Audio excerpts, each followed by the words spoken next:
मुनीर को सबसे बड़ा गच्चा। अब ये है कौन? ये है कतर के प्रधानमंत्री मोहम्मद बिन अब्दुल रहमान अल थानी। नाम इनका इससे भी बड़ा है, मैंने थोड़ा शॉर्ट करके बताया। कतर के प्रधानमंत्री हैं और विदेश मंत्रालय का जिम्मा भी यही संभालते हैं। ये अमेरिका पहुंचे, वहां एक जगह है फ्लोरिडा, नाम आपने सुना होगा, और फ्लोरिडा में एक जगह है मियामी।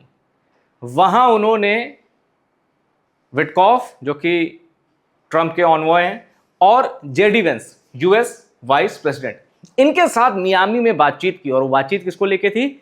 ईरान को लेके। खबर पाकिस्तान पहुंची तो कान खड़े हो गए, क्योंकि पाकिस्तान इस्लामाबाद पीस टॉक्स 3.0 उसमें बिजी है, और इधर कतर पाकिस्तान के अरमानों पर पानी फेर कर ईरान के साथ अमेरिका की डील कराने में जुटा है। इतनी सी खबर में पाकिस्तान में हड़कंप है। क्यों? क्योंकि उसके सारे एफर्ट को कतर का पीएम जीरो करने में लगा। और अगर आप सोच रहे होंगे कतर की पाकिस्तान से कोई दुश्मनी, ऐसा नहीं है। अभी जो एक राहत पैकेज $5 बिलियन का अनाउंस हुआ है पाकिस्तान के लिए, उसमें सऊदी और कतर हैं कि भाई लो थोड़ा पैसा चलाओ काम। तो फिर आखिर कैसे कतर का पीएम पाकिस्तान के लिए सबसे बड़ा सरदर्द बन गए? आइए जरा उस खबर को डिकोड करते हैं। देखिए, Qatar rushes to mediate on Iran deal as Tehran threatens US bases and ships over tanker strike. Hormuz strait में बहुत बड़ा कांड चल रहा है। ट्रंप ने अभी इस सीज फायर के बाद आपने देखा होगा second round of waves attack की, तेहरान को थोपी तेहरान पर। उसके बाद होर्मुज में भी ईरान की ओर से रिटेलिएशन हुआ। अभी एक खबर आई कि ब्रिटेन के भी हाथ पांव फूले हैं, उसका एक जहाज जिसमें मतलब अच्छा खासा माल लोड है फंसा हुआ है। अब पूरी ब्रिटिश गवर्नमेंट की स्टार्मर का फोकस उस जहाज पे है। ऐसे ही कतर के लिए भी होर्मुज का खुलना बहुत जरूरी है, और कतर के एक शिप पर अटैक हो गया। और उससे पहले 28 फरवरी को जब ये जंग शुरू हुई ना, उसके बाद ईरान ने किया क्या? आसपास जितने यूएस बेस थे सबको निशाना बनाया। कतर में एक अल उदेद एयरबेस है, उसको भी निशाना बनाया ईरान ने। तो कतर का नुकसान हुआ है इस जंग में। और यहां आपके मन में सवाल आएगा कि जब ईरान ने कतर को ठोका, कतर का नुकसान किया, तो कतर क्यों चाहता है कि ईरान से बातचीत हो, अमेरिका ईरान से बातचीत करो, जंग जल्दी खत्म? उसका जवाब यह है, Tehran threatens US bases and ships over tanker strikes. Tehran ने कहा है कि जो यूएस बेस हैं आसपास खाड़ी में, वहां फिर हम हमला करेंगे। कतर के हाथ पांव फूल गए, क्योंकि उसके अंदर इतना साहस नहीं है कि वो अमेरिकी सैनिकों से कह सके या अमेरिका से कह सके कि कतर छोड़ो, भागो यहां से। ये नहीं कह सकता। तो वहां जो अल उदेद एयर बेस है या और भी बेस हैं, वहां ईरान कभी भी हमला कर सकता है। ईरान ने धमकी दे दी है, और होर्मुज वाला भी मैंने आपको बता दिया। इसीलिए US Rubio and Witkoff meet with Qatari PM in Miami amid push for Iran deal.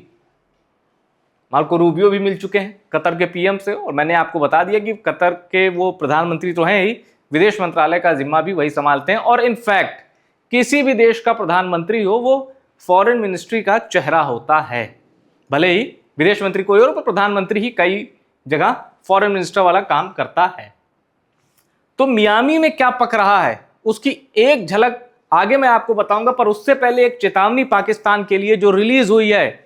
Sunday guardian ने लिखा है कि Pakistan thinks it's playing Trump, the opposite may be true.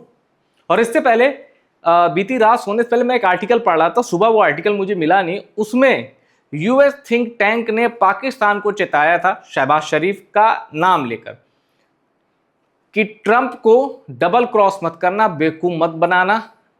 ऐसा करारा जवाब मिलेगा कि झेल नहीं पाओगे। अब जाहिर सी बात है, पाकिस्तान और यूएसए के बीच स्टैंड ऑफ होगा तो क्या हालत होगी वो सबको पता है। पर डबल क्रॉस वाली बात कहां से आई? बात यूं आ गई कि अभी एक खबर आई थी कि जो ईरानी संसद है, उनके स्पीकर गालिबेफ और जो ईरान के विदेश मंत्री हैं अब्बास अरागची, उनके बारे में पाकिस्तान की इंटेलिजेंस एजेंसी ने अप्रोच किया अमेरिका को, कहा कि इजराइल इन दोनों को मारने जा रहा है, इनको मत, इजराइल को मना करो, क्योंकि अगर इन दोनों को मार दोगे तो हम बातचीत कैसे करेंगे।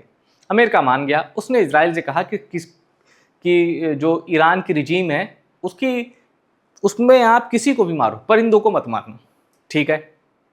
इजराइल मान गया। बाद में पता चला कि आसिम मुनीर ने ईरान की रिजीम में एक पेनिट्रेट किया है। कब?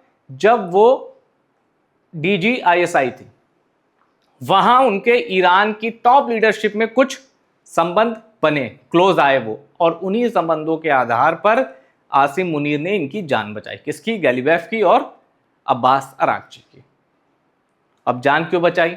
इसमें कोई दोस्ती वाला पहलू नहीं था, मकसद था। मकसद ये कि हम जिनको जानते हैं उन्हीं के साथ तो बातचीत कर पाएंगे। आसिम मुनीर ने उन संबंधों का हवाला दिया और इस्लामाबाद पीस टॉक के लिए अब्बास अराक्ची को राजी किया।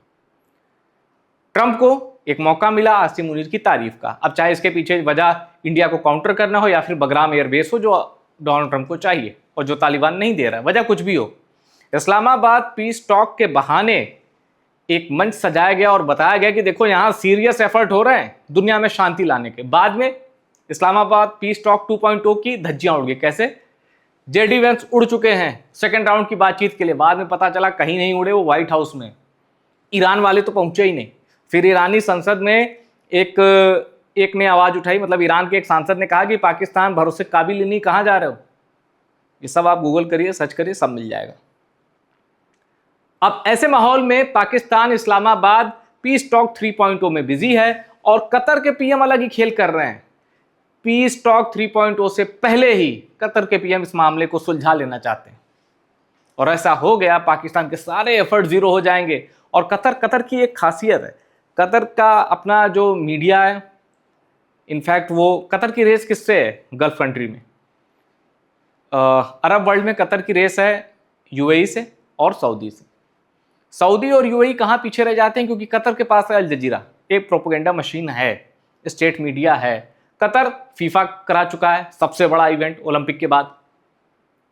तो कतर ने अपने आप को जिस तरह से एक वर्ल्ड स्टेज पर बड़ी तस्वीर अपनी खुद की पेश की है, उससे UAE और सऊदी थोड़े असहज हैं। और अगर कतर यह काम भी कर लेता है ईरान के साथ अमेरिका की वार्ता का, मतलब एक शिल्पकार बन के सामने आता है, तो कतर फिर छा जाएगा। कतर ने पहले क्या क्या किया है? तालिबान का ऑफिस कहीं खुला था, कतर में खुला था। पुतिन और यूक्रेन के बीच जब अंकारा में बातचीत चल रही थी, कतर भी पहल कर रहा था। पाकिस्तान और अफगानिस्तान के बीच अचानक डूरंड लाइन पर जब धमाके होने लगे, सर्जिकल स्ट्राइक होने लगी, एक देश दूसरे में घुस रहा है, दूसरा एयर स्ट्राइक कर रहा है, डूरंड लाइन, तो वहां भी कतर ने ही पहल की। अफगानिस्तान के मंत्री गए, पाकिस्तान के मंत्री गए, कतर में बात की।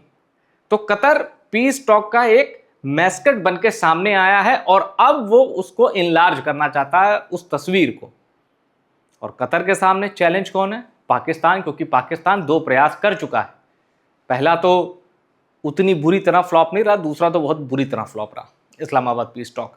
हाँ, अभी तक नतीजा 0 है, 0। ऐसे में मैं फिर कह दूं, कतर पाकिस्तान की असली टेंशन बन चुका है, जबकि पाकिस्तान और कतर के रिश्ते कोई बहुत खराब नहीं है। अभी बीच में क्या हुआ था कि पाकिस्तान ने अल जजीरा बैन लगा दिया था। क्यों? क्योंकि अल जजीरा ने TTP और कुछ अफगान समर्थित जो लड़ाके हैं, इनके लिए मिलिटेंट शब्द इस्तेमाल किया था। पाकिस्तान भड़क गया, कह रहे अरे ये तो टेररिस्ट है, तुम मिलिटेंट शब्द इस्तेमाल कर रहे हो। अल जजीरा का अपना स्टैंड था, तो पाकिस्तान ने बैन कर दिया। तो इसको छोड़ दें तो कतर और पाकिस्तान के रिश्ते खराब नहीं हैं। अब हो सकते हैं कतर के PM जो एफर्ट कर रहे हैं, नींद उड़ गई है। अच्छा, शहबाज शरीफ को इससे मतलब ही नहीं। मेन कंसर्न आसिम मुनीर को है, लेने के देने उसको पड़ेंगे, क्योंकि 1000 दिन से इमरान खान जेल के अंदर हैं, कभी तो छूटेंगे। इमरान खान के जेल के बाहर आते ही CDF की उल्टी गिनती शुरू हो जाएगी, ऐसा एक परसेप्शन है। तो जितने दिन इमरान खान जेल के अंदर, उतने ही दिन आसिम मुनीर महफूज। और कद बढ़ाने का यही मौका था इस्लामाबाद पीस टॉक। फजीहत हो गई, और इस बार तो दोस्त ने ही दे दिया गच्चा, कतर के PM ने। फिलहाल आगे कुछ भी हो सकता है, पॉसिबिलिटीज ओपन है। इस वीडियो में इतना ही। वीडियो पसंद आया शेयर करिए और टॉप सीक्रेट को सब्सक्राइब जरूर करिए।